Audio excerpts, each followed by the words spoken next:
The money supply grew at an annual rate last month at 11.1%. The last time that happened was in 2021. 12 months later, inflation was running at 8.2%. All right. And as you've heard me say, inflation is driven by a growth in the money supply. Dr. Meek, this is such an honor for me. I appreciate anything you're about to say next, but I want to say it first. I'm really honored. We've known each other for 2 decades. At least. And we specifically, I think I know when I actually, like we may have seen each other or knew each other, right, but we met on the Gwinnett Chamber's first ever strategic leadership trip. Okay. And which one was that? It was the very first one. It was 2006. It was in Fairfax County. Okay. And I was the mayor of Swanee. I did not work at the chamber. I was in the staffing and headhunting industry when we met. And I thought, man, this guy is really smart. He's got a big personality, and he's really confident. Oh, wow. And I have, I don't know. Is any of that a compliment? The smart is a compliment. Smart's a compliment. Yeah. We'll just go with that. And working with you when you were leading the Office of Economic Development, and you were the county economist for quite some time, and you were kind of my main point of contact, I really enjoyed working with you. But I mean, really did. Yeah, the feeling's mutual. I mean, I loved working with you. I thought we did great. I thought we did a lot of good work together. Oh, tons of great success. Yeah. And it's funny how things change with inflation and the cost of doing business, because we had an announcement at Partnership Gwinnett, the county, and Partnership Gwinnett and the state, UCB Pharma. $2 billion investment and a $5 billion economic impact. Like within one announcement, they did more investment than our 10 years of working together. You know, when we started the program, the first big announcement was the HP data center in Swanee. I don't know if you remember that. Oh, I do remember that. A whopping $250 million of investment. Oh, we thought it was huge. We thought it was huge, and at the time it was. But right now data centers are what, $6-7 billion. Right. The servers are $250 million. So it has changed. Okay, so we want to talk about the economy. Why? Because you're a PhD economist. Well, there you go. That's all right. Tell us a little about yourself, Dr. Meek. Sure. Well, as you know, I was the economist here in Gwinnett County for a long time and ran the Economic Development Department, and so I know a little bit about the county. Born and raised here in Atlanta. I'm a native. I spent 30 years in DeKalb County first, then I came out to Gwinnett. I don't live in Gwinnett anymore, though, but you can cut that out. Just up the street. Just up the street. You're in a suburb of Gwinnett. I am. I'm in a Gwinnett. Well, isn't everything? Atlanta is a minor suburb of Gwinnett. That is actually, that's both technically true, and just 500,000 people. Okay. I think there's more people in Hall County than the city of Atlanta. Maybe not. There may be. Not. I don't know. Yeah. I don't know. Anyway, so my background's in economics. I have an undergrad from Georgia Tech. Go Jackets. I have a master's degree from Georgia State, and my PhD is from a little school in Athens that I don't talk much about, but I do have one. I do think you're the only person I know that's gone to all 3 of those schools. Well, probably. And gotten a degree, maybe. Yeah. I'm not talking about the person that tried Georgia and then went to Georgia State, got their act together, and then went to Tech. Right. No, not that guy. And then got an undergrad. Sure. No. Yeah, maybe so. I haven't run into him either myself. There was strategy behind that. I was trying to hit all the universities. I wanted to be well-rounded from Georgia University, so I was free Georgia. Yeah, I had a strategy when I did it. But congrats. Thank you. A lot of success. Yeah. So anyway, I now run the. I left Gwinnett. I guess 15 years ago Wednesday, actually. Oh, wow. And I now run the Center for Economic Development Research at Georgia Tech, and we just help communities around the state with their economic development efforts. We do strategic planning, workforce development, housing studies, economic impact analysis, just all that kind of thing. We do some out of the state, but most of our clients are within Georgia. And then for fun, on the side, I like to track the macro economy. And so I get asked to speak at events like your Economic Outlook that we do every year, other events, similar events around the state. Just did one in Washington, D.C. I get asked to do a lot of these. So I think that's what we're going to talk about today, the macro economy. It's so fascinating. Geopolitics, everything that's tied together. There's a lot going on. But anyway, geopolitics, just incredible effects on the economy. Yeah. I mean, our current sitting president is literally based on his tweet of the day. It just depends on where the economy goes. Yes. So certainly the price of oil. Yeah, for sure. Yeah, and I think most of the stocks I own. Probably so. So We're not quite halfway through the year, but we're getting pretty close to it. We are.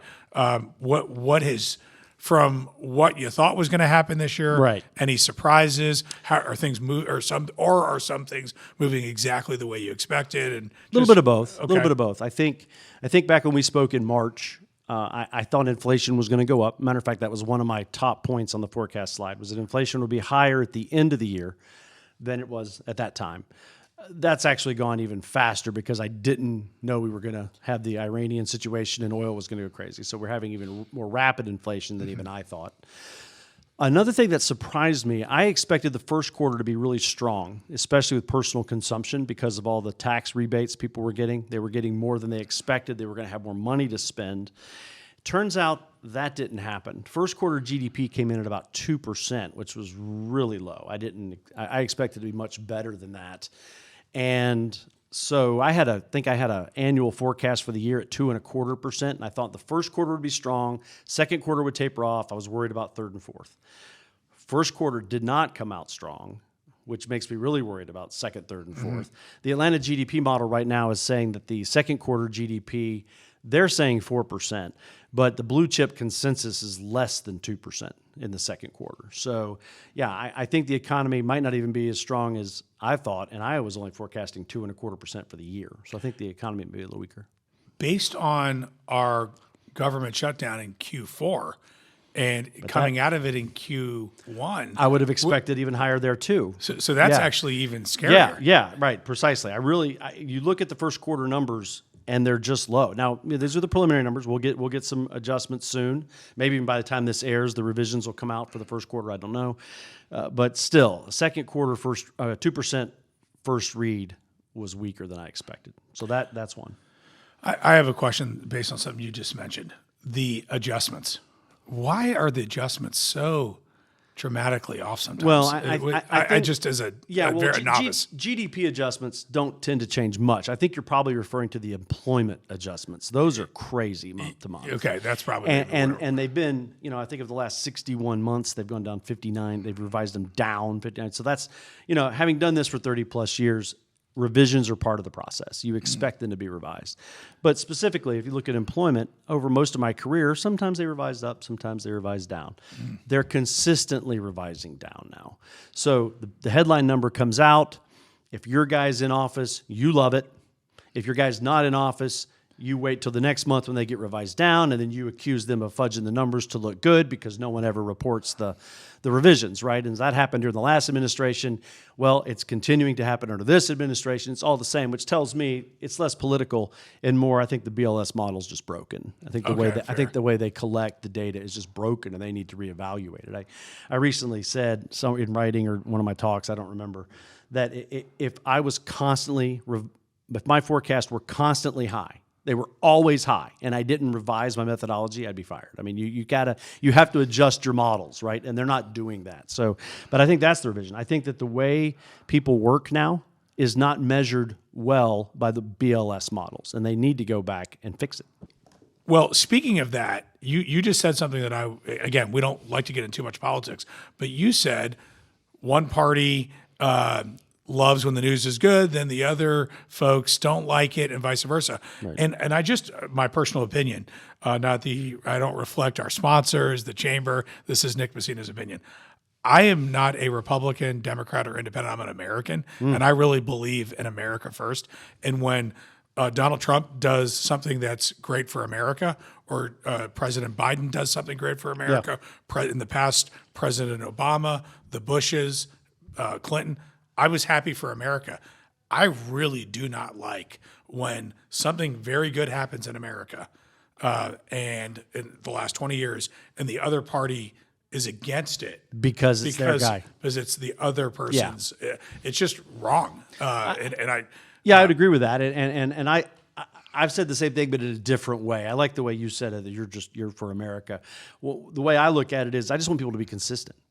If your guy does this, it's great, and when their guy does the same thing, it's suddenly horrible. It's that intellectual dishonesty I can't take. Hypocrisy in politics. I think that's what I'm referring to. Yeah. I can't handle that. Just be consistent. And same idea. I would say the last 8 years is just in those two situations. Yes. It's the worst I've ever seen. I would agree. They're going to, the last person is going to do this. No, don't do that.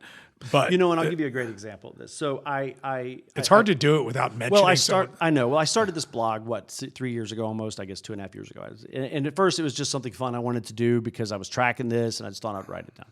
So I started it. And it was interesting, the comments I would get, so it started under the Biden administration. And I was sometimes critical of things that I saw, but I really try to call balls and strikes. But I would get these comments that I was just some right-wing hack and da, da, da, da. Then the administration's changed, and I would say virtually the same thing, and now I'm some left-wing hack and da, da, da. So Yes. I get these comments from both sides, just depending on who's in charge and who I'm picking. And I'm an equal opportunity offender. I call it the way I see it, and I go after whoever's policies. So I love what you just shared with me because guess what? The chamber, I bet it just depends on the topic. We're the exact same description based on who is not happy with whatever we've said or our position. So the theme of your earlier response is you didn't think it was going to be great, and it's worse than you thought. Well, that's just GDP. That's just GDP. Well, I mean, I guess inflation's a little higher than I expected. Let's see. We got home prices have come back a little bit. I believe it was new home prices fell dramatically last month. New home prices fell back to the level they were in 2021. They dropped sharply. Wow. Now, existing home prices are still up there. It's because there's not a lot on the market. It's this whole thing called supply and demand. Maybe you've heard of it. So without a lot of houses on the market, the existing home prices are staying elevated. They're about $418 is the median home price right now. But the new home prices dropped to about $387 nationally. And so, we're finally seeing that pullback that I think everyone expected for a long time. But we're starting to see that in home prices. Unfortunately, we're not seeing the same in mortgage rates. In fact, they're up to about 6.4% right now. Yeah, they just turned around. Yeah, because the 10-year Treasury is running at 4.6, I think, which is also higher than I expected in my forecast 3 months ago or back in March. So the housing market there's some good news there on new homes, but not on existing homes. The number of existing homes we've been selling is at a 30-year low right now. But again, no one's going to put their home on the market when they're sitting on a 2.5% interest rate, right? So that's the big issue there. I saw something interesting on Zillow, and I know everyone says that's not a great way to gauge. Well, it is a way to gauge. Yeah, sure. I mean, it's using real data. But anyway, I'll put that aside. I think it works fine. I mean, it's not the only number, but it is a number. So very common. I look at properties. My wife and I have some investment properties. I care about my own property values, and so you'll get some, if it sees you searching somewhere, it'll make some recommendations and suggestions. Well, I saw something I'd never seen.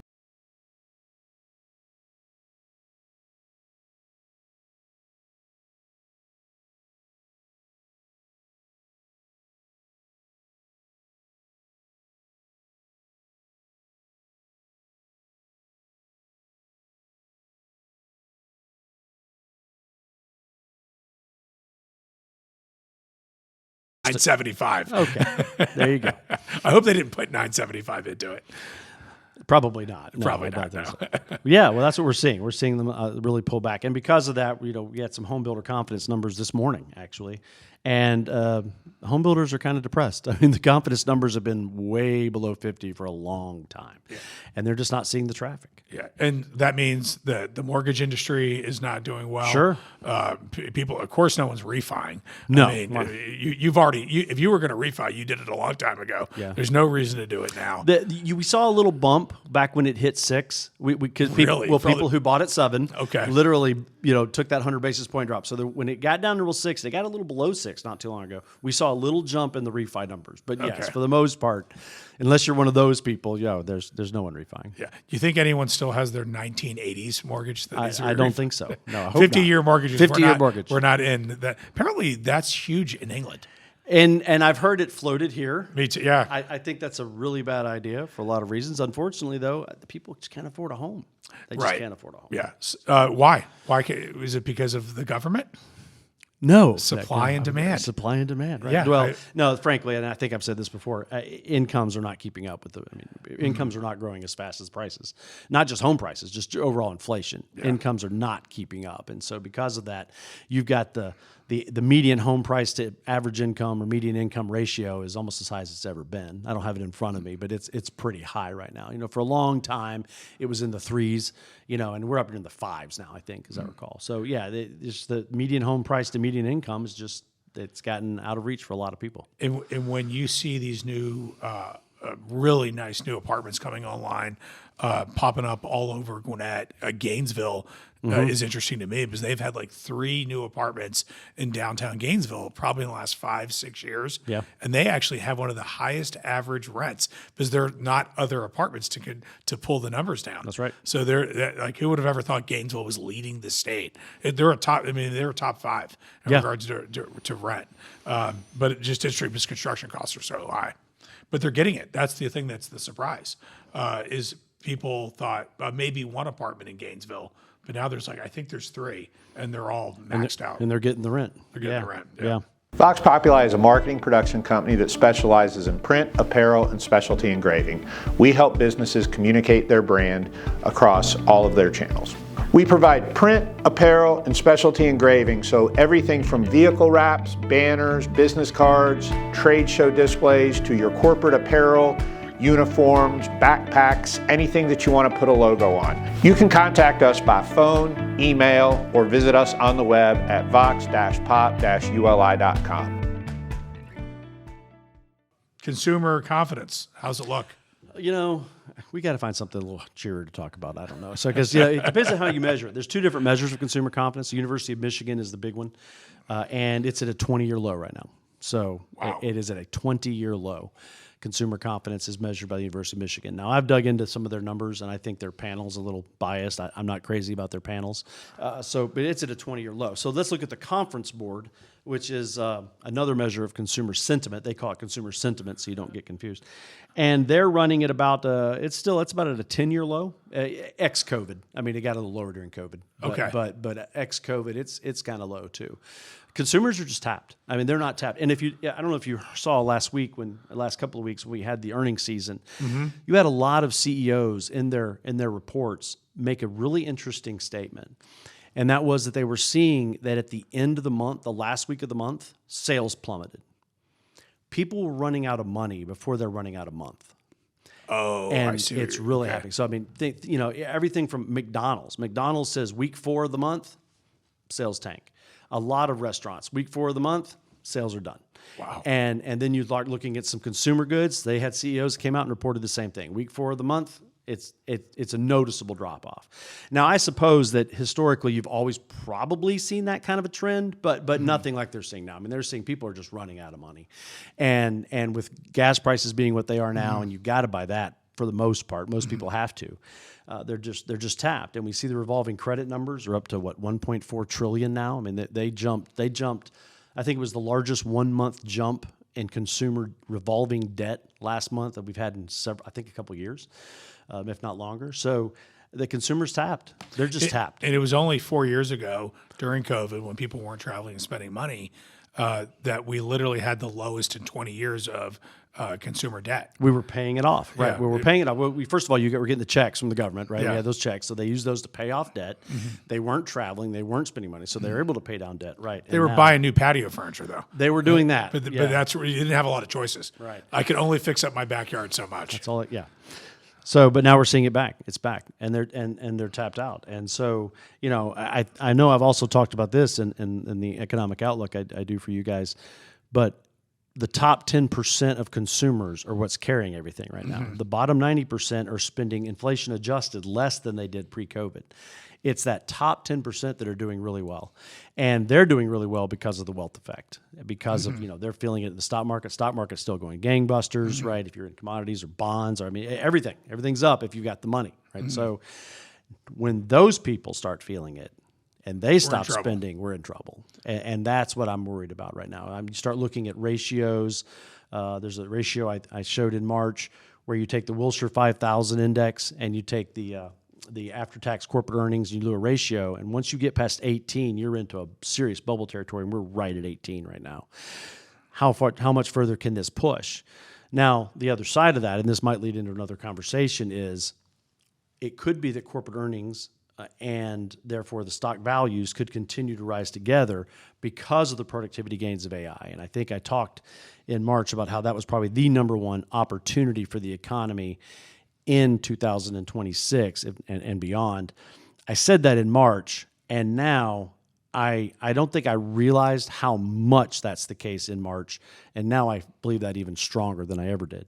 That is really a good opportunity for our economy to grow, and that might help the stock market and other things continue to move along with corporate earnings, but we'll see. All of this is connected to corporate earnings, AI. There's been a ton of large company layoffs and announcements, technology. Some of them have leaned heavily in saying we are restructuring for AI. Some of them have avoided it, but there's a lot of belief that it is related to AI, which will potentially make them much more profitable.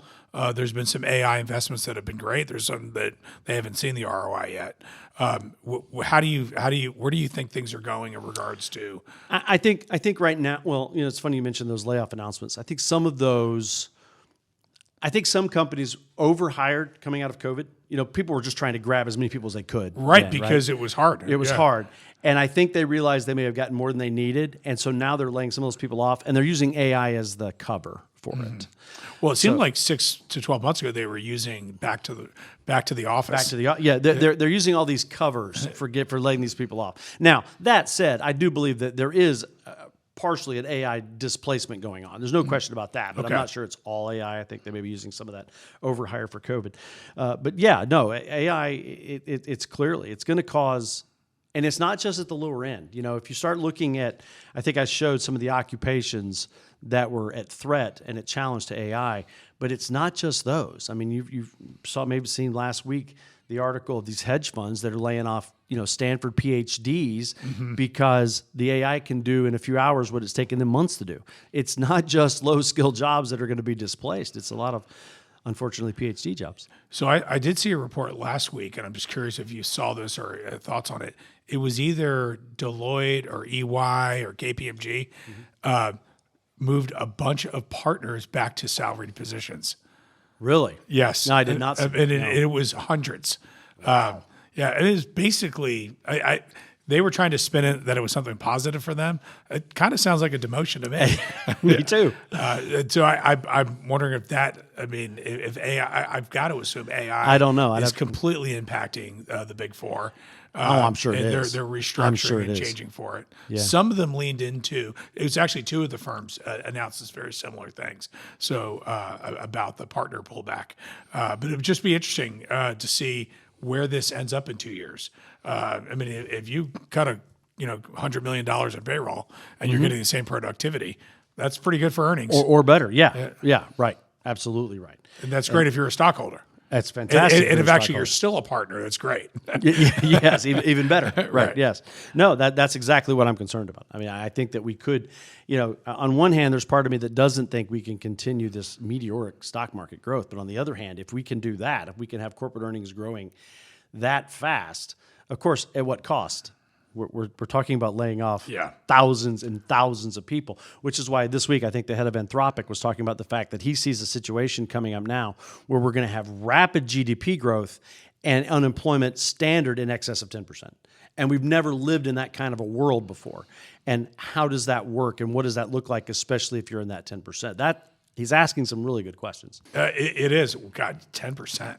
Yeah, that would just, he thinks that could be sort of an average unemployment rate in a period of rapid GDP growth. That's a weird scenario. So, that's a really strange scenario. 10%'s horrific. Yeah. We're at 4 point? We're 3.8, 4. Yeah, somewhere in there, right? I would argue that's healthy. I think we're at 4.2. I think that's 4.3. healthy. 5 is getting unhealthy. 6 is not good. 10. Yeah, that's it. This is the point. Yeah, there's going to be some disruption. Like, Great Depression type numbers. Well, no, that was 20%. Yeah, that's even higher. But right, no, it's bad. Again, And I don't know that the CEO of Anthropic's, now he's moving and becoming an economist. I don't know. Not that there's any credential to be an economist, as my friends always point out to me. Just, you can call yourself an economist if you want to be. But I just say I know some economists. there you go. Okay. There you go. But if his prediction is right, that's an interesting world and causes some interesting scenarios. Speaking of economists, we're having a Fed chair change. We did. And is it true you were shortlisted? That is not true. I mean, no. a list ended up on my desk. And it had my name and on you it. had your name on it. Well, that's great. I'm honored. I'm honored. It was actually for this podcast. Oh, that list. Yeah, okay. All right. No, yeah, he took the job. I don't envy him. I think it'd be a cool job to have. Not that anyone's asking me, to your point, but he's in a tough spot. If you listen to the mainstream media and things I've been hearing, people are trying to paint him as the next Paul Volcker. He's this big hawk. He's going to take care of this inflation problem. Well, the way you take care of the inflation problem is to raise interest rates. He's in a tough spot because I'm guessing he got the job by promising he was going to lower rates because the president seems to want that and feels like that's what's needed. And now he's got to go in there with inflation running at 3.8% and accelerating. There's only one real way to stop that, and that's to raise interest rates. And my prediction, I believe I said in March, my forecast was there would be no rate cuts through the rest of the year. I continue to say that, and I think now I'm adding to that when I do my talks, that not only will there not be any rate cuts, there will be a rate increase before there's a rate cut in the federal funds rate. Let's say we wrap up the Iran conflict. Let's call it a conflict. Let's call it a conflict. In the next 15 days, gas prices plummet.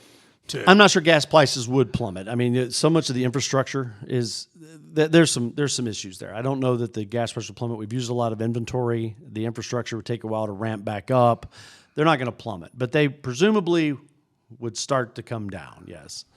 But finish your question. I don't know where we're going. Well, you cut me out at my knees. Sorry. You did the wheelhouse karate kick.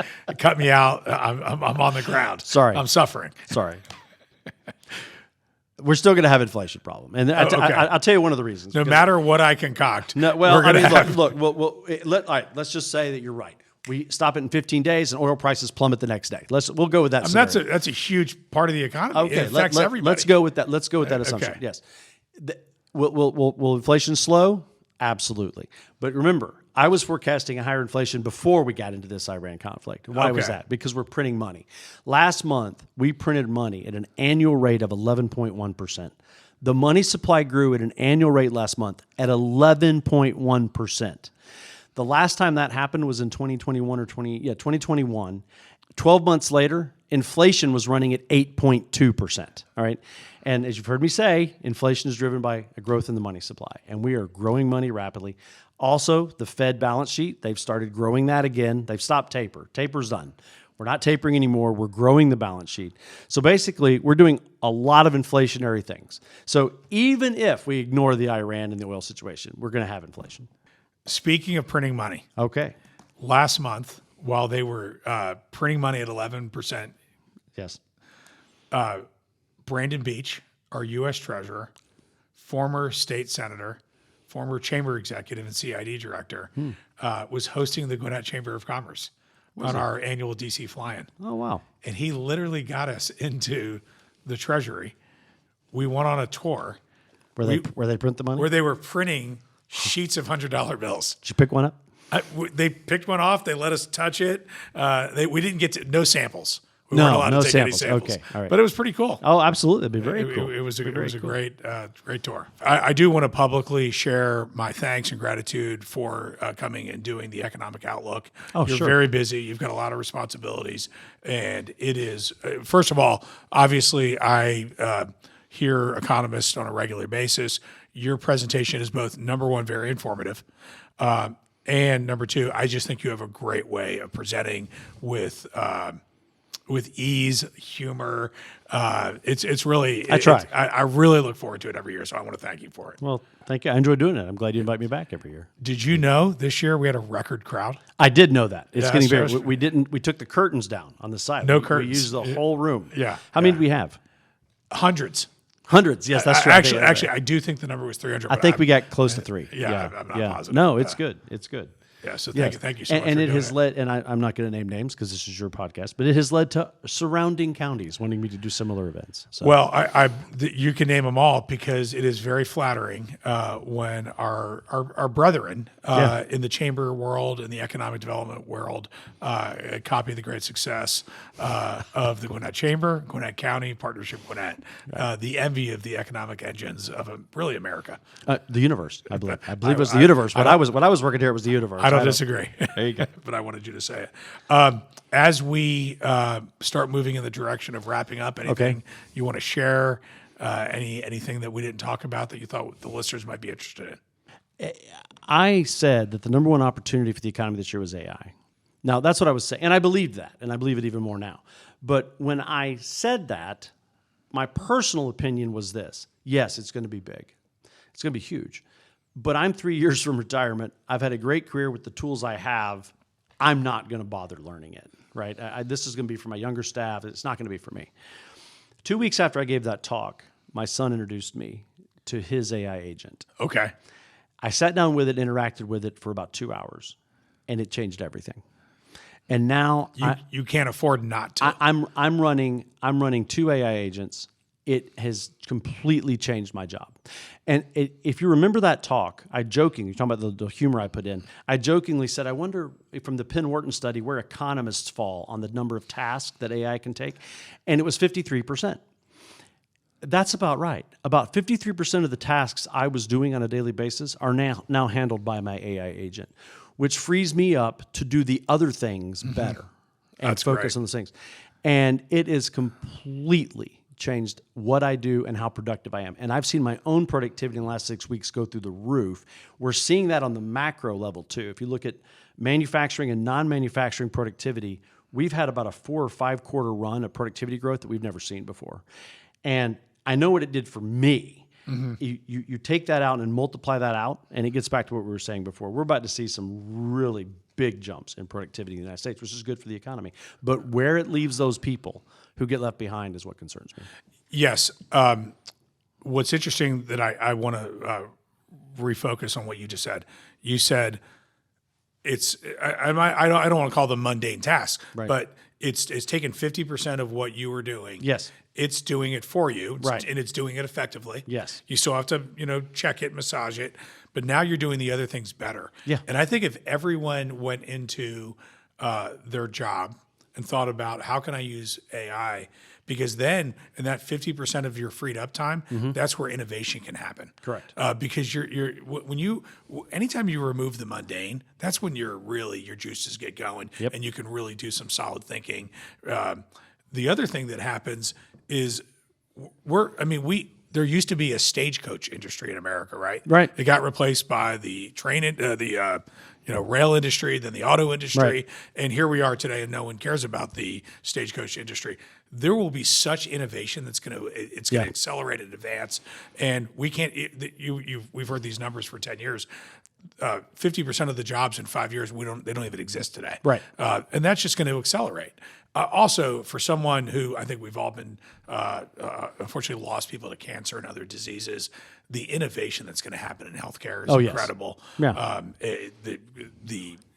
Every economy, every industry is going to be positively effective, but you have to go into it with my glass is half full attitude. You do.